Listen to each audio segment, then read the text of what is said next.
Phil and Kyle start a podcast, and Rudy Gobert comes to town. Hardly a coincidence. It's Flagrant Howls with Phil Mackey and Kyle Teige.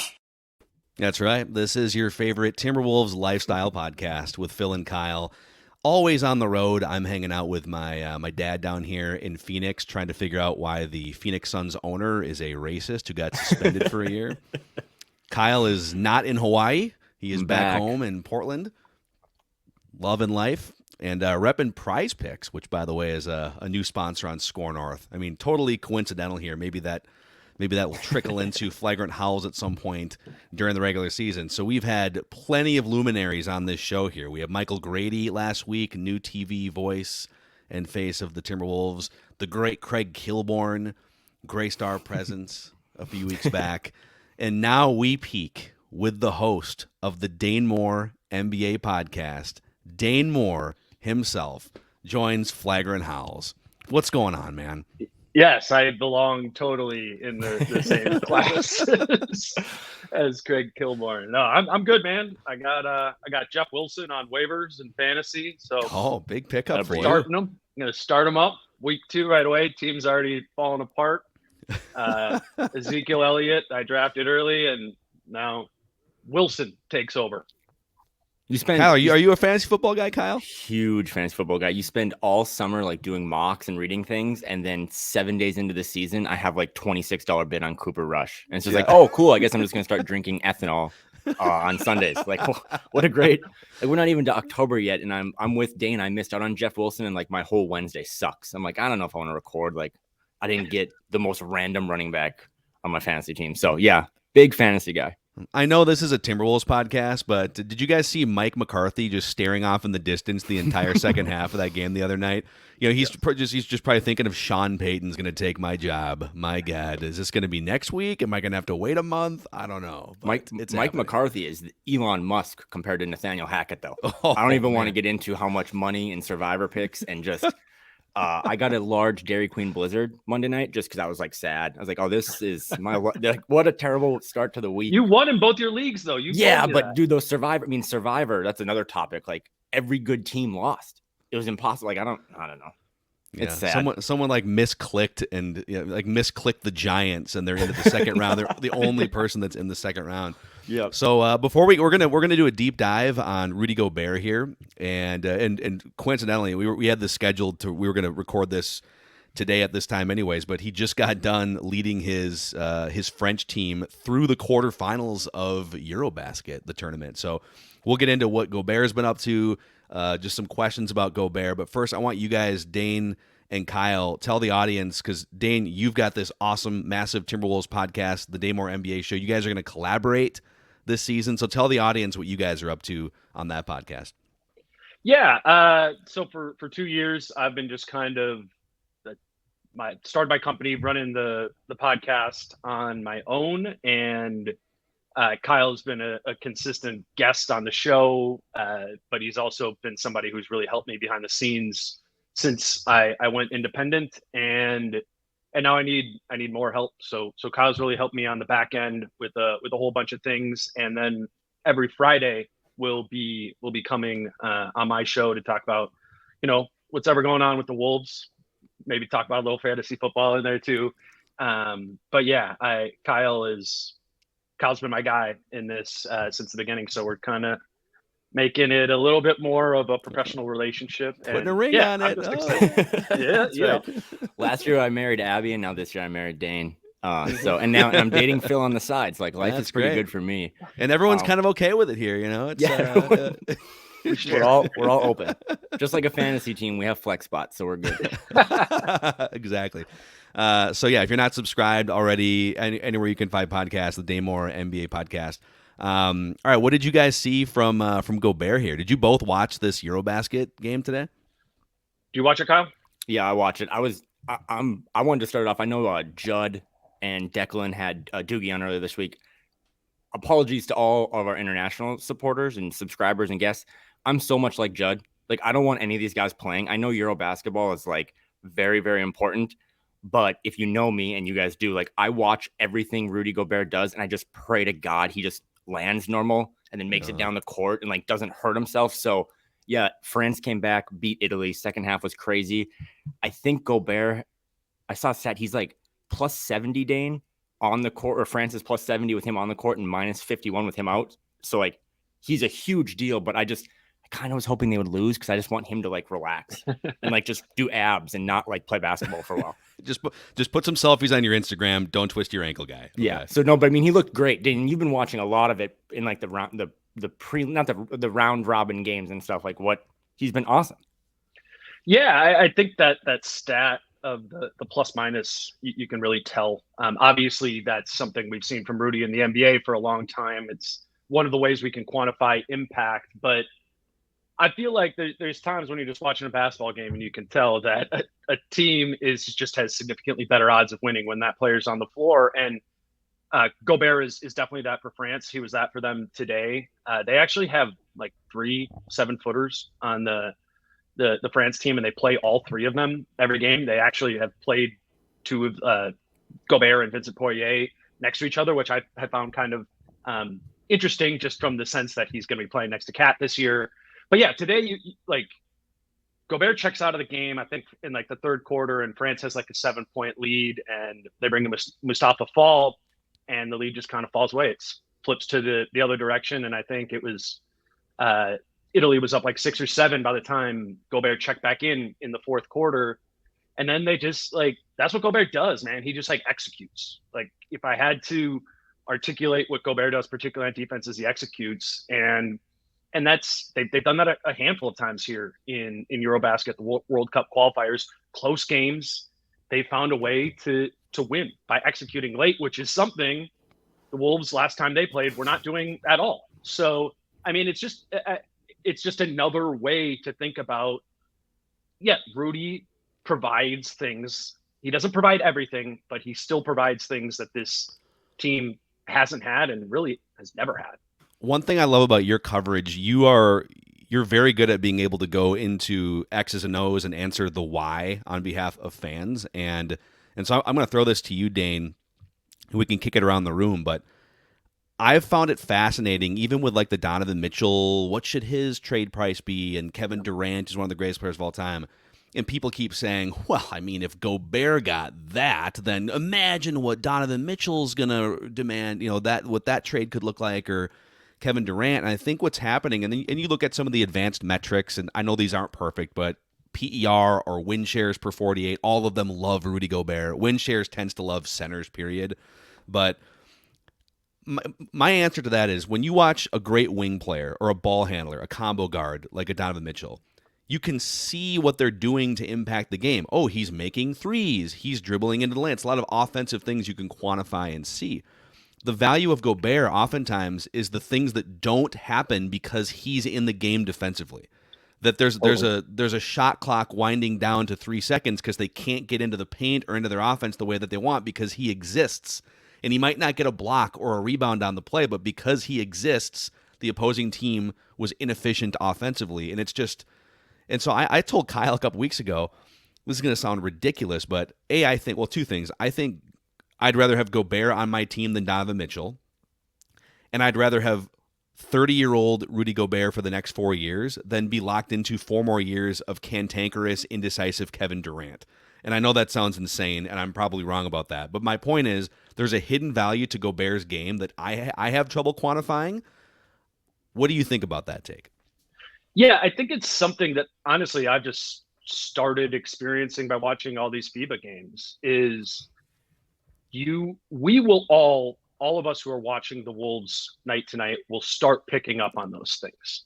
I think right now it seems a little foofy up in the air with win shares and VORPs and all those sort of things, but you will see, and I think that's a great example, Phil, of like late shot clock situations and turning those into really low percentage shots. It's like Rudy Gobert defensively forces the offense in those situations into being like, remember when Andrew Wiggins would always take the late shot clock shots for the Wolves? Yeah. Seriously. And they would not go in often. And it's like Gobert kind of turns every late shot clock situation into that for the opponent because he can, there's only 4 or 5 seconds left. He can hone in on that. They can't afford to swing to the next best pass to get to his players. So there will be a ton of small things like this that we pick up on. But I think, you know what, to be fair, a lot of times I watch these FIBA games and I'm pretty underwhelmed by Gobert too. He is both, right? He's your sneaky good, impactful player. That's undeniable. And he's undeniably a player that when your team is losing, you are going to have wished that Gobert could do more than he does. And you aren't getting Giannis in Rudy Gobert. You aren't. And that's okay. You're getting something close to that. And in theory, something very close to exactly what the Wolves need in the greater context of their roster and the way they want to play. So I think you've talked to Finch a couple times. There's like media things. I know Doogie talked to him earlier this week for an upcoming interview. But one of the messages from Finch has always been that they think that there's more to unlock from Gobert offensively. And you see a little bit of that, right, from France. Like you've seen him post up a little bit. I mean, it's minor sample sizes, but like knowing how much you know basketball and way more than I do, like what do you think? Do you think there is more to unlock? And then No. B, okay. So forget B, like just explain why A, like explain why there isn't more to unlock with him. Because he doesn't he's not that talented offensively. You saw it today. Yeah. I mean, you could try and give him the ball in the post more often. Right. You could try and use him as a high post passer more often, but it's not going to be super productive in the terms of like today's NBA. I mean, we kind of like draw the line of like effectiveness, particularly in like a half court offensive. When the player does X action, does it deliver more than 1 point per possession? And you got a ton of guys, you know, in the league who are in pick and roll, like they're over 1 point per possession. But in today's game, it's like 4 or 5 guys who are over a point per possession in post-up situations. Karl has been that a couple of years. He was not last season. It's a hard place to make a living in the NBA today. So my question for Finch and will be, what are these areas that you are going to expand Finch's game, and why are those a good idea to lean into? I don't think it'll be post-ups. I think he envisions maybe having Rudy literally holding the ball at like 18 feet from the basket, top of the key, and using him more as like a dribble handoff guy than he has in the past.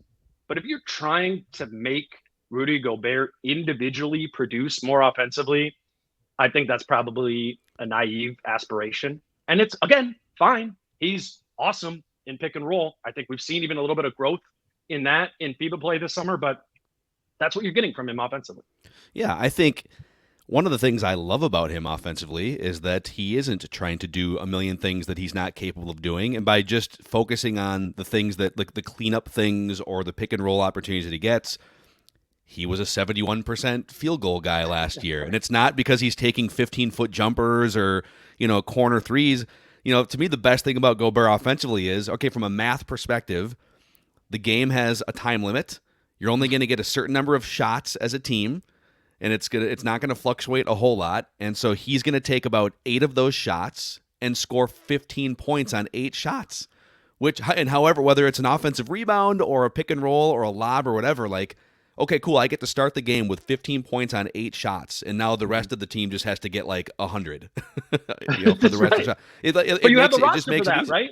Like you theoretically have the roster who can get you 90, 100 points outside of that. And Ant, D'Lo, Cat, I think kind of some of the bench guys, Jalen Noel, like Bryn Forbes, those are offensively focused players as well. So it just goes back into like this puzzle makes some sense in the weaknesses and strength. And in ways there's questions too. I think in obviously Karl and Gobert, that's going to be a question mark the whole time. But in theory, you have a roster that makes sense to add Rudy Gobert to. That's kind of undeniable. Where a lot of teams in the league don't, right? Like adding Rudy Gobert to like 15 teams in the league, would it make sense?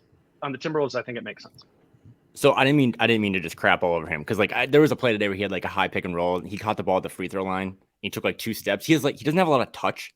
I mean, he is like a thin 6% body fat, like not Shaq, but I mean, like he's far more. Just dunk everything, even from the free throw line. Just try to dunk it. Don't shoot it. Go gadget arms. Yes, activate. Try to throw it down. But so that was the offensive side and limitations. But like, what have you seen defensively? Because on defense, I mean, those, like I said, those on-off numbers are for Euro basketball with less possessions, less scoring. Like that's pretty crazy for like a 5-6 game sample size. What I think is funny in Eurobasket is guys just literally don't even go in there. Like it's in ways you'd be like, oh, Rudy doesn't have a ton of blocks in the game, but he didn't have a ton of blocks because they're not even trying. Like these guys are less athletic and smaller, generally speaking, playing overseas that in the international game than the NBA guys will. Why Rudy has been so valuable in the NBA is his game fits the NBA way better than it fits international play because that is the NBA. It's attack. It's challenging the rim protectors. It's the pick and roll we're talking about. So it's fun. You watch like some of these dudes like Jusuf Nurkic, Jonas Valanciunas, straight up better than Gobert in international play. I don't even think it's really arguable. Obviously, we know if we flip back to the NBA, that's not even a comparison. Those guys aren't in Gobert's league. But that's what Gobert is. He takes away the things that the NBA is doing right now, and on offense is contributing to the things pick and roll that the NBA is doing so much right now. So he's a great NBA player. He's a good international player. I think that's and you get away with so much more in this Euro basketball. I mean, I'm an expert because I've watched like 3.5 games, but you can just like hold people, tackle. I mean, it's just he's getting just basically like people are holding him down on defense or like not letting him run out to the corners. So I think he'll get some more of those calls. But he's looked great. And again, too, I mean, think about this from just like playing basketball or whatever. You can be like Kevin Durant offensively and just still get a bunch of buckets with 4 bums, like 4 Kyles out on your team. But when Gobert is like the Kevin Durant of defense, if you have 4 Kyles around you, it's going to make Gobert look so bad. And that's why, I mean, You've seen Gobert. I've been trying to translate things and like reading lips. He's been yelling at his teammates all the time in words I've never heard of. So you would think that going from like Evan Fournier on the perimeter to like Ant or Jaden McDaniels should help maybe calm Rudy down a little bit because he just seems mad all the time. Well, I'm glad you brought this up because this is another great little X's and O's wormhole to dive down.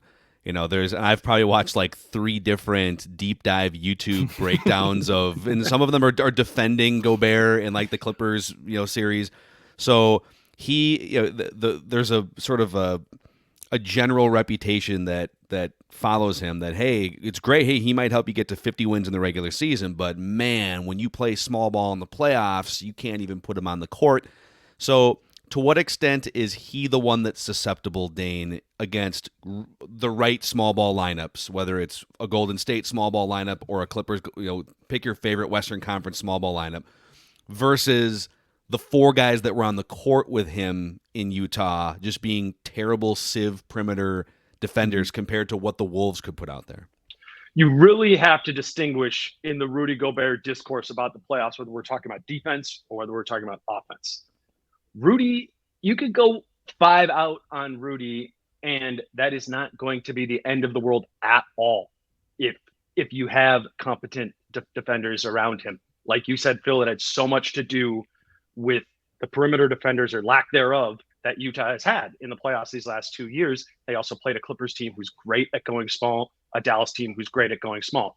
They were able to expose the Utah Jazz defensively in the playoffs, not Gobert specifically. I think with Gobert on defense, he needs to work on when it is 5 out, getting a little bit away from his habit to lean in closer to the rim. You just do need to actually respect that perimeter a little bit more. I think that's the one fair knock on Rudy Gobert as a playoff defender. The issue is on the other side of the floor. Rudy, it's just what we were talking about before. Rudy does not have the capability, has not had the capability in his career to when a team goes where their tallest player is 6'8", that we can say, hey, Rudy Gobert, drop it to him in the post. He's going to be able to take care of this guy. He doesn't have that in his game. Whereas a guy like, if it was Jusuf Nurkic, if it was Jonas Valanciunas, you would say, okay, feed him and go to work in the post. Rudy doesn't have that. So what the Wolves need to do, what Chris Finch needs to do, is when teams are the playoffs or in the regular season, they try to spread the Wolves out, they try and go small against them. That is when you need to be able to hammer pick and roll. And Gobert can kill small groups in pick and roll action. If it's a 6'8" guy guarding him and he's guarding him in the pick and roll, Rudy's going to jump all over him and be able to dunk that. But you have to hit it in pick and roll. You can't go to it in the post. I think the good news with the Wolves is in your starting lineup, you should have 2 dynamic pick and roll ball handlers that can enable and unlock Rudy in that way, and Anthony Edwards and D'Angelo Russell. But we need to let go, or at least Wolves fans, like, I don't know if you trust me or whatever, you like go watch the playoff games. The issue is on the offensive end. The defensive end issues is Utah as a team. And I don't know if we'll ever get to distinguishing that, but in my opinion, it's not that Rudy is perfect. That's what's going on, though. It's the offensive end. So something that he's unleashed halfway across the world this summer was he's taken like a random three-pointer. Yep. It doesn't look very good. So I was going to save this for later this week when you and I record, but side bet, does Rudy Gobert hit more or less three-pointers than Jared Vanderbilt hit last year? Vando was 2 for 14 last year. Wow. We'll bet dinner on this. Okay. So I think what we've seen Gobert do and what I don't want to see him do at all is, like, again, when he's guarded by Nurkic and Valanciunas, like, he can't overpower those guys. So what he has done in FIBA plays is kind of squared them up sometimes. And that's led to, like, he's so damn tall. It's like, you know, so he's squaring up. He's like shooting a flat shot at the rim and it looks awful. Like, if we had to choose between, and this goes back to, like, what is Finch going to let him do? Don't have him do that. If it's an occasional wide open corner or top of the key three, depending on how good it looks in practice and how confident they feel in it, sure. I bet Rudy Gobert hits his first three of his career this season. I don't know. I want to see it in person a little bit before I can be like, because it doesn't take much to justify being able to shoot it. Can he hit 30% of 10 threes? If so, he should shoot 10 threes this year. That's fine. Will. If he hits 30%, he should get like if he hits 3 every 10, he's the best player in the league. Do you guys have his basketball? Are you staring at his basketball reference page, or can I ask you a trivia question? No, hit it. I was on Vando. A lot of zeros. Okay. Can you guess how many threes Rudy Gobert has taken in his career, including playoffs? 9 years regular season, 6 years playoffs. I'll say 5. It's high. It's a little higher than that. Okay. It's 11. 13? Is it 13? Okay. It's 11, but 4 last year and 4 the year before. So he's been kind of, all right, like once every month, once every 2 months, I'm going to dip my toe. He's going to be the new, like, he's obviously an elite all-star, like Hall of Famer, but he's going to be like the Mark Madsen for us. Like when he like starts to cock that thing back, we're all going to get Twitter ready and like just ready to explode if he hits one. And if the season goes off the rails, you know, second half of the year like it did that 1 year in the KG era, you can just say, all right, Madsen, you need to unleash 8 threes in this game so we can preserve our tanking position. No, but hopefully that's not a Wolves thing this year. Hopefully that's not a Wolves thing. Dane said something that was interesting because like we're talking about Rudy shooting and he's a 7'1" guy. And this has been something Phil's wanted to talk about. So I'll throw it to him. But watching Gobert play for France kind of just had made me think this. So I did a deep dive. All of the Timberwolves centers throughout the years, including Karl-Anthony Towns, have never been 7 foot. Like Dane, you stand next. Like Carl's a big guy, but he's 6'11", right? Kevin Garnett, 6'10", 6'11", famously was 6'11", 6'12", right? But never 7 foot. Do you know the last Timberwolves? And Gobert is 7'1", 245. Mm-hmm. Do you know the last Timberwolves player to come in at 7'1"? Any idea? So KG, but unofficially, right? KG unofficially, but so there have been a couple 7-footers. listed at 7. Rasho? I was gonna guess Rasho, Darko. Darko. No. These guys are 7 foot. These guys are 7 foot. So Justin Hamilton was 7 foot, but this was 20 years ago. The Wolves had another 7'1" player out of Wake Forest. He was and in Arizona, he was a rookie. Lauren Woods. Lauren Woods, second round pick, man. Yeah. So what about Stoico Vrankovic? Was he 7'1"? My Chrome might not have let that name come through. I don't know. It sounds illegal. But no, that was the Wolves haven't had a 7'1" guy in 20 years. And the reason I bring that up, because that is deep dive analytics, right? Like he's just huge. He is a huge person. I'd say 7'2" too. And I don't think, again, he is very lean. I think him and Carl probably weigh a similar weight, but like just going back to, and I know Phil, you can kind of take it from here on his longevity, but like he's a massive, massive human being. And the Wolves haven't really had a big center, as I just said, in like 2 decades. Well, on the longevity front too, and this is where, I don't know, I'm going to throw a couple, these are the first 2 guys that came to my mind refuting one of the arguments that I heard the days after the trade, which is, boy, he's 30 years old. He's had some wear and tear because he's a big man that's been in the league for a decade. How many big men are really that effective at that size once you start to get to 31, 32, 33? I mean, you could pose that for ball handling guards too. I mean, how long after 30 did Iverson take to erode? Not very long. So I think you're gambling with anyone past the age of like 31 or 32 in pretty much all professional sports. And for every Yao Ming that had chronic foot problems and other big men, I would point over to Dikembe Mutombo. I'm thinking of like lanky, defensive-centric big men that did a little bit offensively, but were largely focused on one side of the ball. So they weren't high usage offensive players. They weren't ball handlers. They weren't taking it to the paint and getting knocked down as much offensively. So maybe that preserves some wear and tear. But Dikembe Mutombo played until he was 40. Didn't he play until he was 40? He was on the Rockets with Finch. 42. Yeah. 42. That dude retired at age 42. He was still an all-star caliber player with Philadelphia at age 35, and then was still a really good player for like almost another decade. And then the other guy that came to mind, Tyson Chandler. Yeah. So he played until he was 37 years old, and he was an all-star on that Knicks team in 2012-13 as a 30-year-old. His numbers really didn't drop off at all until he retired. I mean, he was just a rebounds, blocks, he's going to shoot 65, 70% from the floor the same way that Rudy Gobert does, which is on lobs and some pick and roll and stuff. So I don't know. Those two guys came to mind as, wait a second, they played till they were like 40, blocking shots, grabbing rebounds, and doing a little bit offensively. So I don't know. Your thoughts?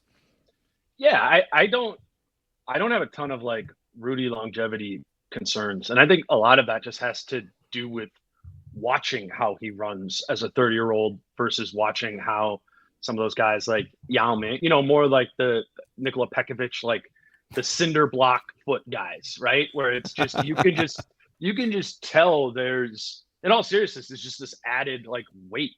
Like Rudy does not move like a 7-footer at all. Like he moves like a prime Tyson Chandler, probably even better than that. And there are, even in today's game, like the name I was thinking of was Brook Lopez. He's like 33, 34, still super impactful, of the cinder block foot phylum too, but still finding a way to be, effective in it. And I think like at least on the the 3 guaranteed years of Rudy's contract, then he has a player option the 4th year. So that's like 30, 31, 32. In that window, which is kind of the window, right?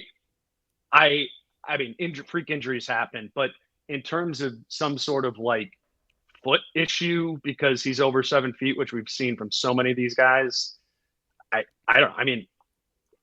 think Carl's big ass feet would be just as likely to, for something to go wrong. And Carl's taking a lot more wear and tear on the offensive side, driving and getting knocked down and stuff, totally.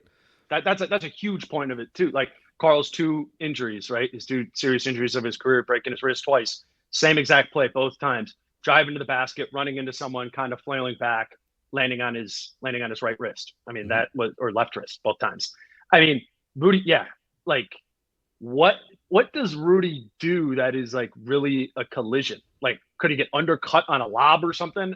I guess, but he's not a banger. He uses his length to actually like keep distance from guys, which I think, yeah, like I'm really not too concerned about wear and tear stuff outside of like the freak injury. Well, my niche covering this team is just Googling a player's birthday.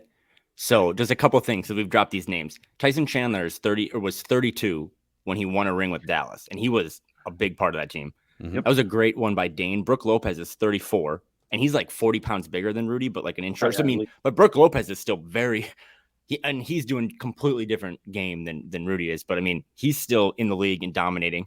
And then Gobert, Embiid turns 29 like a couple months into 2023. So like he's only like a year younger than Rudy. So I mean, no one's worried about Embiid's. I mean, and he's had a lot of not freak injuries to Dane's. I'm worried about Embiid's injuries. Yeah, I mean, like if you had, Embiid's 28 right now and Gobert just turned 30, but like if you had to say who's going to still be in the league, I mean, you're betting hard on Rudy because like Phil said, like he could still be protecting the rim at 18 minutes a game when he's 39 years old. Embiid's just going to be like doing like he'll fill Charles Barkley's role. Like there's no way Embiid's going to be playing when he's 39 years old.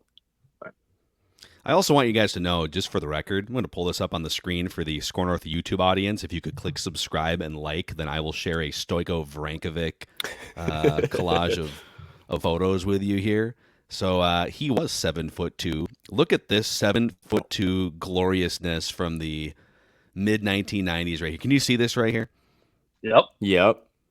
I have right there, man. Stoico Vrankovic, 7'2". So we went from 7 foot. We talked about that Darko, those guys. Gobert 7'1". You have the 7'2" here. I have one more question. I won't ruin the answer to this one. Do you know the tallest player to put on a Timberwolves uniform? And I will give you one clue. He was a former Golden Gopher. I feel like you got this, Phil. He grew up in Lake City, Minnesota. Can I get two guesses? Yes. He was 7'3". Trevor Winter. No. One more. Joel Prisbilla. Oh. He didn't play for the Timberwolves. Actually, Initials are RB. Oh my God. Randy Brewer. Randy Brewer. Randy Yeah. Brewer, 7'3", played for the Wolves from 89 to 92, a little before my time or right around my time. But yeah, he is the tallest player to play for the Minnesota Think Timberwolves. about how many like Randy Brewers. The NBA was just filled with Randy Brewers for 15, 20 years. Just. There's so many of them overseas now too. Like I'm watching, I'm like, this is a pretty good like 7'2".